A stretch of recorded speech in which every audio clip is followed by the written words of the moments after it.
Budget पे बोलने के लिए आपने समय दिया, उसके लिए बहुत बहुत धन्यवाद। कल जिस तरीके से राजस्थान की इस सरकार का जो बजट पेश किया गया, उसमें निराशा, उदासीनता और मायूसी के अलावा हमें कुछ देखने को नहीं मिला।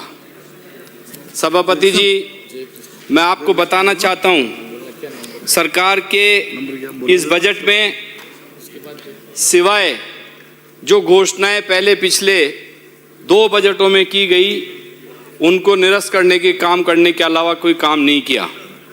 मिसाल के तौर पे जो सरकार ने 2024 की बजट घोषणा की थी, उसमें अंबेडकर सर्किल से जवाहर सर्किल तक 1100 करोड़ की जो परियोजना थी 9 किलोमीटर की, उसको इन्होंने निरस्त कर दिया। दूसरी तरफ कलेक्ट्रेट सर्किल से राजमहल पैलेस तक जो 3.6 किलोमीटर की इन्हीं की घोषणा थी, उसको भी इन्होंने रद्द कर दिया। मुझे ये बात समझ में नहीं आती कि जयपुर के ट्रैफिक को संभालने की अब जिम्मेदारी किसकी है। जयपुर का जो तंत्र है यातायात का, वो पूरी तरीके से चरमराया हुआ है। हमारी सरकार ने जो योजनाएं बनाई थी पहले, उसको निरस्त किया। उसके बाद की खुद की जो घोषणाएं थी, उनको इन्होंने निरस्त करने का काम किया है। चाहे फ्लाईओवर की बात करें, 4 एलिवेटेड 2025 की डीपीआर आज तक नहीं बना पाए, ये भी चिंता का विषय है। एक 1.5 साल से बजट की घोषणा के बाद जब बजट में घोषणा हो जाती है, पैसे का प्रोविजन हो जाता है, तो डीपीआर तक नहीं बन पाई 1.5 साल से। काम कौन करेगा? कौन से अधिकारी काम करेंगे? काम कौन लेगा? इस बात का पूरे प्रदेश को इंतजार है। एलिवेटेड की बात करें, चाहे आरओबी और आरयू की बात करें, सरकार ने पिछले 2 साल में एक भी नया काम ऐसा नहीं किया जिससे जयपुर की ट्रैफिक व्यवस्था को सुधारा जा सके। मैं यहाँ ये भी इंगित करना चाहता हूँ कि इन्हीं की घोषणा, जो आरयूएचएस को इन्होंने रिम्स की तर्ज पर आगे बढ़ाने का काम किया था, उसको भी इन्होंने कैंसिल कर दिया। चाहे फॉरेन लैंग्वेजेस की बात करें, उसको भी इन्होंने कैंसिल कर दिया। एमबीए एमसीए की कोर्सेज क्लासेस शुरू करने वाले थे, उसकी घोषणा की थी, आज तक उसमें नहीं बढ़ पाए। और रिसेंटली मैं एक बात और बताना चाहता हूं कि पिछले रविवार को मेरी विधानसभा क्षेत्र में एक अप्रिय घटना होते होते बची, जिसमें मैं सरकार का संज्ञान में लाना चाहता हूं कि ये अप्रिय घटना कभी भी किसी वक्त भी हो सकती थी। अगर मैं मौके पे वक्त पे नहीं पहुंचता और स्थिति को नहीं संभाल पाता, तो ये शहर बदनामी का एक कलंक झेलता और हमारे यहाँ की सांप्रदायिक सौहार्द की जो बात हम करते हैं, उसको एक राजस्थान के ऊपर एक कलंक के रूप में माना जाता। बड़ी खेद और चिंता की बात करते हुए मैं मंत्री जी यहाँ बैठे हैं, उनसे आग्रह करना चाहूँगा कि एक धार्मिक स्थल के बाहर के टीन शेड का मामला था, बहुत बड़ा मामला नहीं है। यहाँ सैकड़ों मिसालें ऐसी हैं जो परकोटे के साथ में बहुत सारे मंदिर, बहुत सारी दरगाहें, बहुत सारे धार्मिक स्थल सदियों से बने हुए हैं और बनते आ रहे हैं। मैंने भी पिछली सरकार में, जब हम सरकार में थे, तो कल्की जी के मंदिर में 1 करोड़ 80 लाख रुपए लगाए, ताड़केश्वर जी के मंदिर में 1 करोड़ 21 लाख लगाए, गोपीनाथ जी के मंदिर में 1 करोड़ 14 लाख लगाए, लक्ष्मी नारायण जी के मंदिर में 1 करोड़ 4 लाख रुपए लगाए, राधा कृष्ण जी के मंदिर में 55 लाख रुपए लगाए, ब्रह्मकूप महादेव जी के मंदिर में 42 लाख रुपए लगाए, प्रजापित समाज के जोगेश्वर मंदिर में 6 लाख रुपए लगाए, जाट के कुएं के रास्ते में छिपों के चौक में 4 लाख रुपए का मंदिर से जीर्णोद्धार कराया। जंगजीत महादेव का मंदिर, जो बरसात में जब वर्षा हुई तो एक बहुत बड़ा 200 साल पुराना दरख्त आके उस मंदिर पे गिर गया। बजट का अभाव था, सरकार हमारी जो है कोड ऑफ कंडक्ट लगने वाला था, मैंने निजी पैसे से 5 लाख रुपए लगा के उस मंदिर को पुनरुद्धार कराया। आज हम एक छोटी सी बात को इशू बना रहे हैं, बड़ी चिंता का विषय। इस शहर की तहजीब, इस शहर की गंगा जमनी जो कल्चर है वो मोहब्बत के अलावा कुछ नहीं है। यहाँ का एकजायता, यहाँ की कौमी सौहार्द ऐसा है कि सब एक दूसरे के रचे बसे हैं। अगर उस सरकार ने मेरे बजट से जो पैसा मैंने सैंक्शन करा, एक निर्माण के काम की, अगर आपको लगता है कि उसमें कोई छोटी मोटी तरमीम करनी है, छोटा मोटा कम बढ़ती करना है, तो सरकार उसको करे। मैं उसकी सहमति यहाँ सदन में आपके माध्यम से देना चाहता हूँ। कृपा करके उस काम को सौहार्द बनाए रखने के लिए मेरा हाथ जोड़ की विनती है आप लोगों से कि इस काम को रोके नहीं।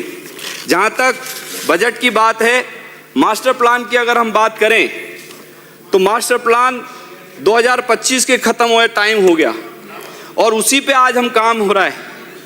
मैं ये कहना चाहता हूँ कि आज 1 वर्ष से ज़्यादा हो गया जयपुर में मास्टर प्लान पुराना वाला चल रहा है, और पुराने वाले मास्टर प्लान को अगर हमने नए मास्टर प्लान जो हम सब लोग देख रहे हैं, एक तरफ हम जयपुर को 250 गाँवों को हमने जेडीए में लिया है, इसका व्यापक स्तर पे हम इसको बढ़ाने की बात कर रहे हैं जयपुर को।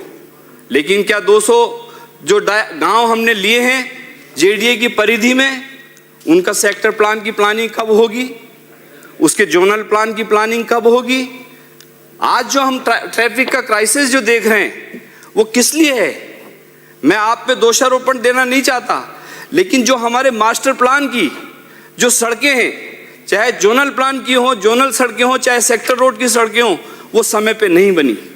और समय पे अगर समय पे बन जाती तो आज ये शहर में जाम नहीं होता। और जो हम शहर बनाने की बात कर रहे हैं, 200 गांव इसमें जोड़ लिए हमने, उसकी प्लानिंग अगर हमने समय से नहीं करी और जो सेक्टर रोड और जोनल रोड जो बनेंगे उस पे अतिक्रमण बना के आज कोई भी जाके कोर्ट में स्टे ले लेता है। कई जगह जयपुर में एयरपोर्ट के पास चले जाएं, 4-4 किलोमीटर का चक्कर खा के हमारे को आना पड़ता है। 200 गज के, चाहे हमने पूरा डेवलपमेंट कर दिया हो, लेकिन एक 200 गज का प्लाटधारी पूरी स्कीम को चरमरा देता है, पूरे हमारे तंत्र को गड़बड़ कर देता है। इसलिए मेरी आपसे विनती है कि आप मास्टर प्लान की ओर ध्यान दें। सरकार ने बात करी कि हम जेके लोन हॉस्पिटल के अंदर एक नया आईपीडी टावर लेके आएंगे। हमने जो आईपीडी टावर शुरू किया था, जो एसएमएस हॉस्पिटल में बन के तैयार है, आप उसका काम रोक दिया, आप लोगों ने उसका निर्माण रोक दिया। आप लोगों ने 50,000 की ओपीडी है एसएमएस हॉस्पिटल की। सरकार को समझना पड़ेगा कि हमने बहुत अति तीव्रता से अगर हमने मेडिकल सिस्टम को नहीं समय पे बनाया तो आगे वाला समय हमारे लिए और चैलेंज भरा होगा। चाहे आरयूएचएस की बात करें और हम डेवलपमेंट की बात करें, अभी मेरा टाइम अभी बचा हुआ है, अभी है, तो मैं ये कहना चाहता हूँ कि इस और देखना पड़ेगा।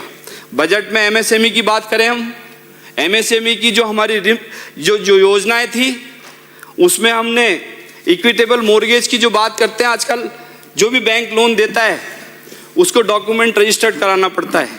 पहले 2500 रुपये में आप रजिस्ट्रेशन करा रहे थे, अब उसका 2500 कर दिया। सरवण जी, आप पहले 25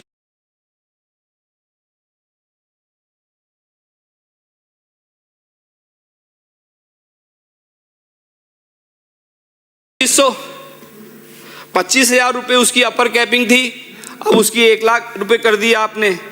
तो मैं ये कहना चाहता हूँ कि एक और तो हम एमएसएमई को फायदा देने की बात करते हैं, जो हमारी रिप्स की योजना है, जो इंटरेस्ट सबमिशन देते हैं, इंटरेस्ट अनुदान जो हम देते हैं, आज 1.5 साल से लोगों के अनुदान रिप्स की योजना के पड़े हुए हैं, उसका आप भुगतान नहीं कर पा रहे। सरकार हैवी क्राइसिस में घूम रही है। हमने रेवेन्यू की तरफ ध्यान नहीं दिया। एक्सपेंडिचर की बात करते हैं, कैपिटल इन्वेस्टमेंट असेसमेंट की बात नहीं करते। हमारी एसेट्स कैसे बनेंगी? हमारी एसेट्स गिरती जा रही हैं, लोन बढ़ता जा रहा है, ब्याज बढ़ता जा रहा है। जो हमारी रेवेन्यू है उसका 61% पैसा तनख्वाह, पेंशन और इंटरेस्ट में जो जा रहा है, तो हम डेवलपमेंट कैसे करेंगे? ये स्टेट के सामने एक चिंता का विषय है। पिछली सरकार में राजस्थान ग्रीन चैलेंज फंड बनाने की बात करी 100 करोड़ से, वो हमने नहीं बनाया आज तक, उसकी तरफ सरकार नहीं बढ़ी। मैं और कहना चाहता हूं कि 250 करोड़ रुपए का ट्रैफिक जाम से निपटने के लिए डी बॉटलनेकिंग का जो हमारा प्रोजेक्ट था, 250 करोड़ रुपए की पिछली घोषणा थी, उसमें आप एक कदम नहीं बढ़ पाए।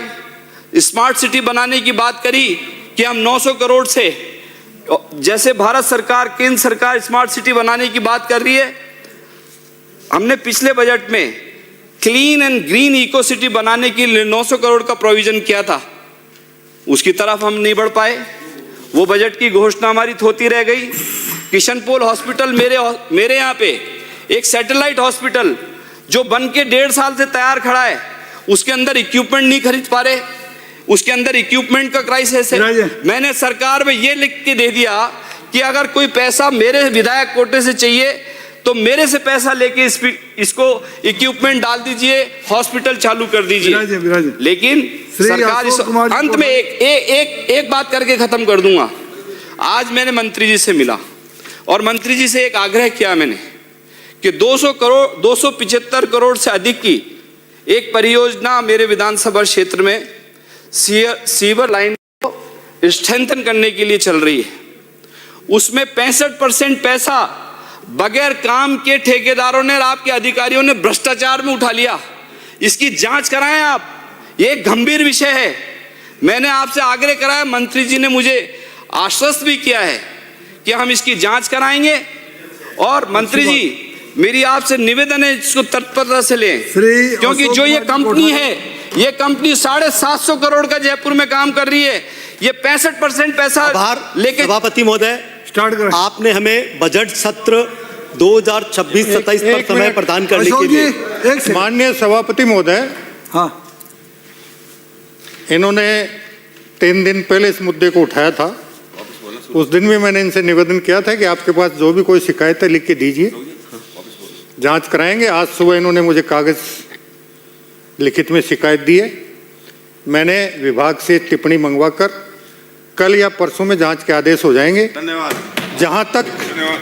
जहां तक जयपुर के मास्टर प्लान की बात है, पहली बार मेरे समझ में आया है कि मास्टर प्लान के साथ साथ अगर सेक्टर प्लान और जोनल प्लान भी बने तो ज़्यादा बेहतर रहता है। इसके लिए मैंने अधिकारियों की कमेटी बना दी है। जल्दी रिपोर्ट आने के बाद भविष्य में जो भी मास्टर प्लान बनेंगे, वो मास्टर प्लान, सेक्टर प्लान और जोनल प्लान तीनों साथ साथ बनेंगे। सरकार को धन्यवाद दीजिए।